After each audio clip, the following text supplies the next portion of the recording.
All right. Well, now I'm recording. Welcome. All right. So we are playing our Kahoot game, getting ready to play our Kahoot game. Final review of the year for our final test of the year tomorrow. Testing window 11 a.m. to 3 p.m. on Socrative.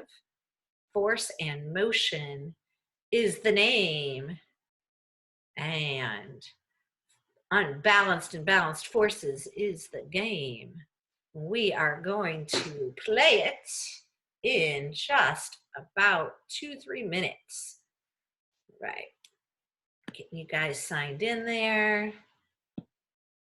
And like I said, I've got a slideshow year in review for you after. If you want to have your videos on today, I'm going to allow it for that last day. And yeah, see you. Let's see. Hannah wants to know what we're having for lunch. I know, me too. I missed my breakfast, and I don't even know when I'm going to get lunch again. I've got meetings for the next couple of hours. All right. All right. So that's 20 of you, and we've got, let's see, I think there's 31 of you. All right. So I give you about another minute or so, and if you need more than that, just let me know that you are. Yes, sure, Reese, you can be the clown queen. Sure. Reese is the clown queen. She has laid claim, stake to the title. Okay, so. All right, we got appropriate names up here that we can live with. And I know who you are. I think so. Yep. Looking good. Oh, she'll be your puppers. Oh, I see. So Reese and August have the same clown. I think Reese laid claim to it, August.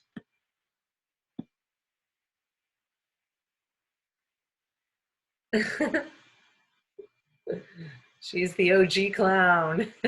Wait, would she? Okay, August. Oh, you want me to kick that one out? Okay, I gotcha. Okay, I see ya. All right, thanks.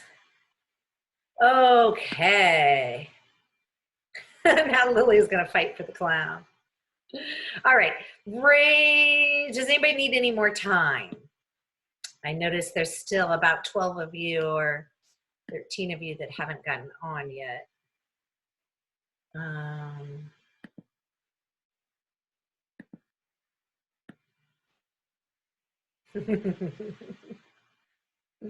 The buffoon. All right. Okay, I'm going to start in 30 seconds. So if you need more time than 30 seconds, you need to let me know. And you can do that by raising your hand or sharing it with me in the chat. Either way, tell me you need more time. Otherwise, we got about 20 seconds left and I'm starting.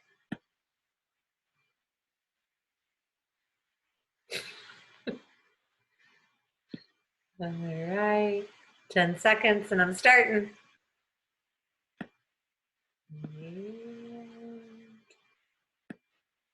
Here we go. All right. And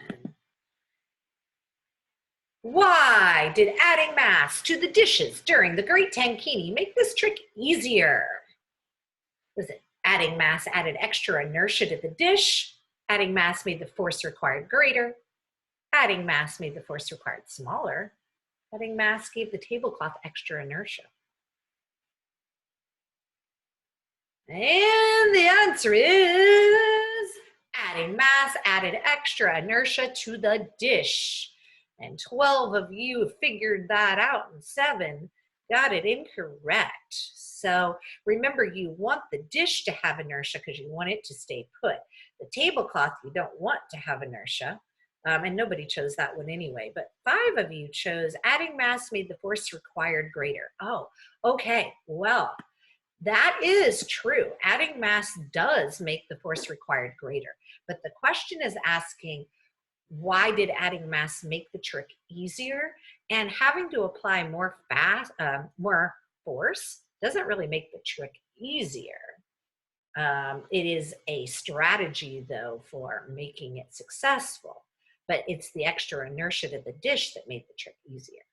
All right, so that was a little tricky one. Okay, so Kyla's in the lead, followed pretty closely by the Lola and August, who is money, and Hannah, who is happy, and Evan is in fifth. All right, question 2. A rocket releases or pushes gas downward. According to Newton's third law, what's the equal and opposite reaction? Remember, reverse it. Rockets pushing down on the gas. What's the equal and opposite force?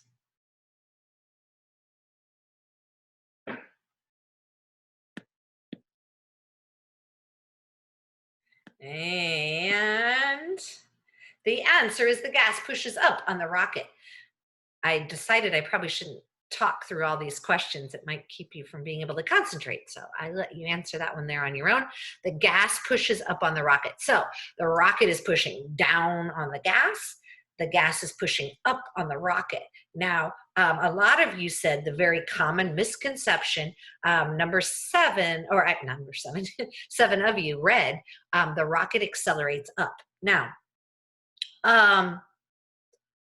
the rocket does accelerate up. That is the result.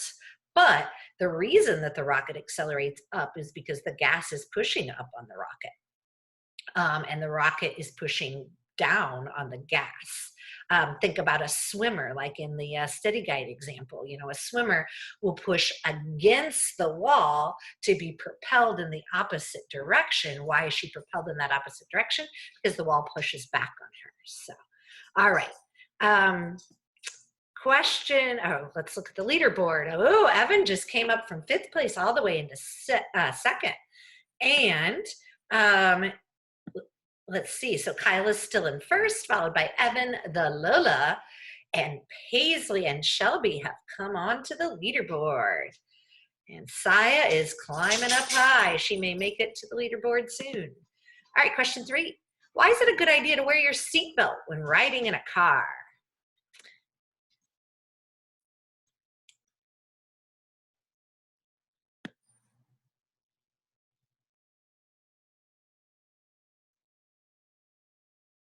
All right, you got 5 seconds. And time up. All right, most of you got this, but not everybody, is that your inertia will keep you in motion if no unbalanced force stops you. So remember that your body is in motion with the car. So if the car is going 60 miles an hour, so is your body in that same direction. And if a unbalanced force acts on the car, like the car's brakes go on suddenly or the car hits something, that's an unbalanced force that acts on the car, making the car change its motion. But you're going to keep on going until an unbalanced force acts on you, like maybe the windshield if you're not wearing your seatbelt. And if you are wearing your seatbelt, it'll be the seatbelt that will act on you to push you back against the car and keep you in the car. All right, let's see how that changed things. Kyla's still in the lead. Evan's still in 2nd. Lola's in 3rd. But August took 4th place and Hannah took 5th. So you guys took, what was it, Lily and Shelby off the leaderboard. All right, question 4. How much force would be required to make a 7-kilogram bowling ball accelerate at 8 meters per second squared? So force equals mass times acceleration. The mass of the bowling ball times its acceleration will give you the force. What's your calculator for that? Maybe no, you don't need your calculator for that. That's easy. And most all of you said 56 newtons. That is correct. Multiply 7 times 8. All right. So That bumped August into third, Lola down to fourth, and Maya, the avocado, has gotten up on the leaderboard. All right. So halfway through, what are these two graphs comparing? These two graphs, they're comparing what?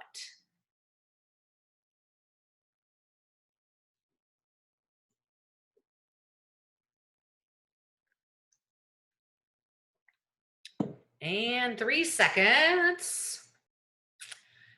And let's see how we did here. Oh, all right. We got an almost even mix of, no, we got more incorrect than are correct here. Okay, so it's the speed of the two objects. And let's look at that again. So if, remember in my workout, you graphed your speeds for 3 different workouts on a distance versus time graph. And if you did a large distance in a short amount of time, for example, then that means your speed is pretty great. And so when you graphed it, you had a really steep slope. And this one would be, you would have had less distance over more time. So your speed would have been slower. And notice the slope of this line is less steep. Okay, so this is comparing speed. The one on the left has a higher speed than the one on the right. Let me tell you that I put a question. Actually, I didn't put that question on there. Not exactly, but I think the next question coming up I did. All right, which is a graph question too. Evan just took the lead here with that one, followed by Kyla, the Lula, Maya, and Lily. Uh-oh, she's got a clown in there. All right, question 6. Which graph shows constant speed? I did have, this one is on your test. All right, is it E, which is there at the top left, F at the right on the top, G and H are on the bottom. Hopefully you can read them. Which one's constant speed? All right, let's see how you did. All right, most of you got that right, that it was G, which is this one right here. Notice this graph, and once I blow it up here, it's a little blurry, but it says speed over time instead of distance over time. So here you can see that this object or thing is speeding up, accelerating. This one's slowing down, negative acceleration or deceleration. This one has stopped. I mean, you can't say it's a constant speed exactly because it's 0, so there's no speed. And this one is constant speed. All right. So hopefully you understood that, and most of you did. All right, we've got just a couple more questions left. Reese just came up on the board, and her OG clown, and Hannah there in 5th place. Evan's still in 1st, followed by Kyla and the Lola. I think there's 2 more questions left. 3. Acceleration is the rate at which blank changes. Is it the rate at which friction changes, velocity changes, inertia changes, or force changes? This is acceleration. It's pretty much the definition.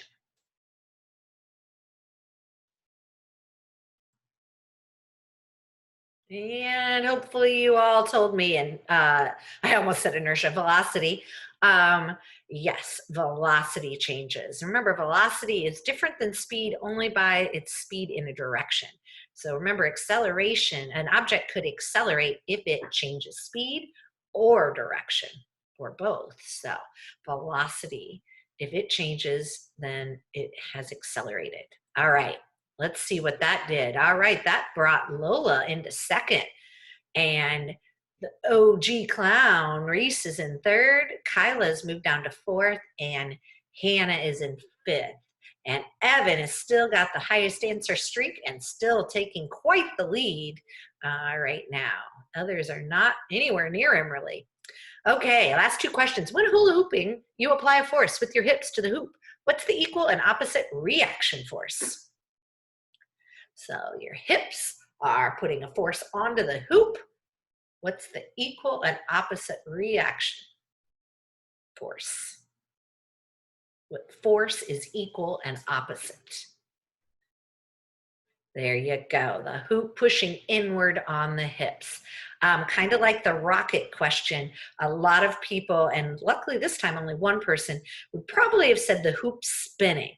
The hoop does spin as a result of the hoop pushing inward on your hips. And you, of course, also pushing outward on the hoop. And then the hoop does spin. But that is not the equal and opposite reaction of your hip pushing on the hoop. You just reverse it, hoop, pushing on your hip. All right. And we've got, I think, one more question. Evan is probably going to win this because I don't think anybody is going to take over his lead at this point. But Lola is in second, Reese the OG clown in third, Kyla, and Hannah. All right. If an object is falling, if forces of gravity down and air resistance up acting on the object are balanced, what happens? So this person is skydiving maybe, and he's got a parachute, and the forces on him are balanced. What happens to this person or object? All right, good. Most of you saw that the object would continue to fall at a constant speed because if the force is acting on it are balanced, that means it won't accelerate. It won't change what it's already doing. So it's already falling, so it's not going to just stop in midair. It's going to keep on falling, but it's not going to speed up or slow down. It's going to fall at a constant rate or a constant speed. Okay, there is one last question.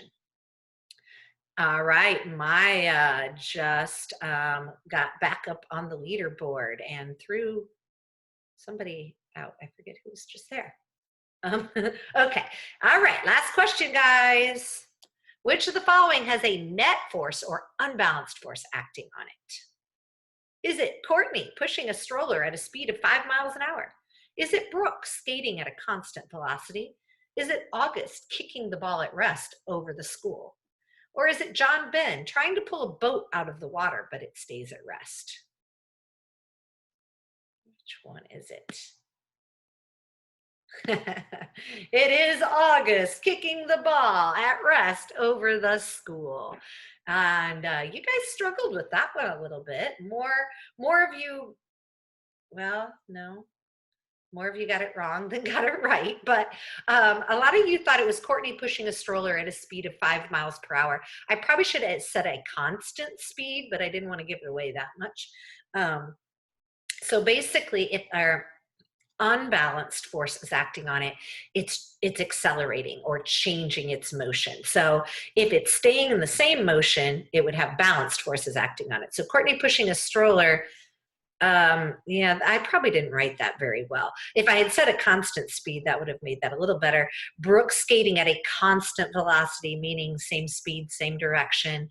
John Ben trying to pull the boat out of the water, but it's at rest and it stays at rest. So that one also doesn't change what it's doing. But if the ball was at rest and then August kicked it and it went over the school building, then it would be accelerating, and that would be an unbalanced force acting on it, makes it accelerate. All right, let's see what the results are on the podium. All right, Reese the OG clown took third, the Lola took second, and drum roll please, Evan took first place again. Evan is our Kahoot champion.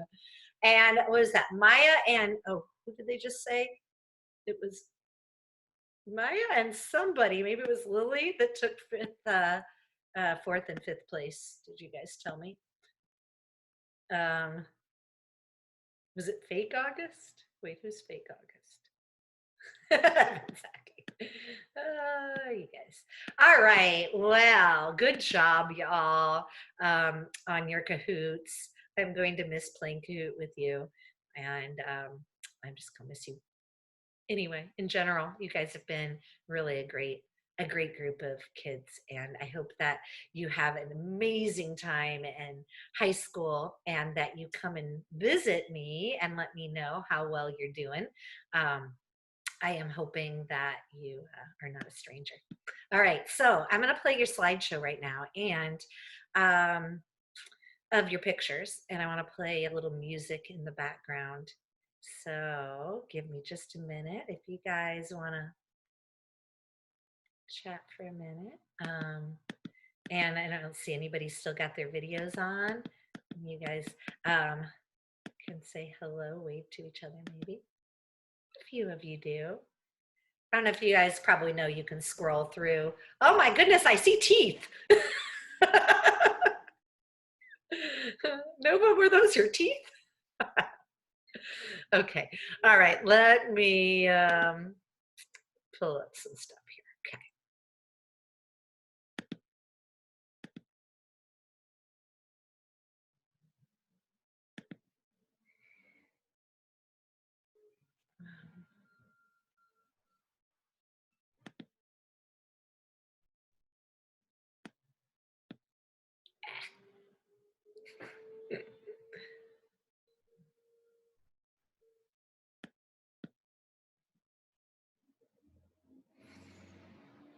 All right, I'll just close out of Kahoot then.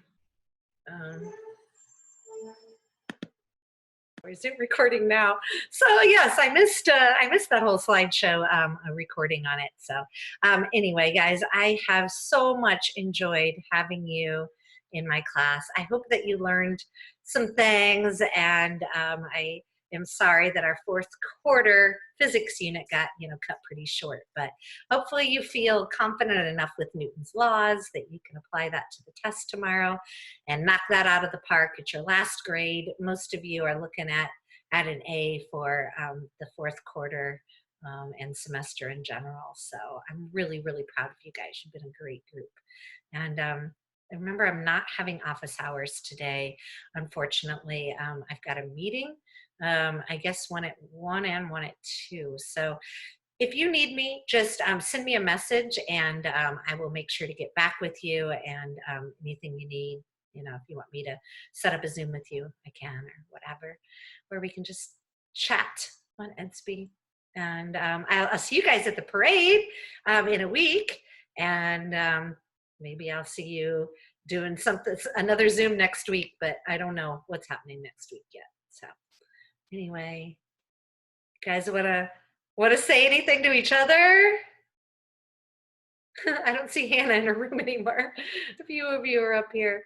I am just that clown. I'm going to have nightmares. Totally having nightmares about that clown now. Thanks, Reese.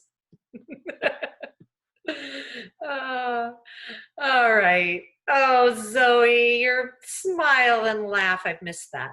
You're muted, so I can't hear your laugh, but I can see it and I can picture it. I can hear it in my head. All right. Well, guys, I guess I'll sign off. And if anybody needs me, you know where to find me. I miss you. I love you.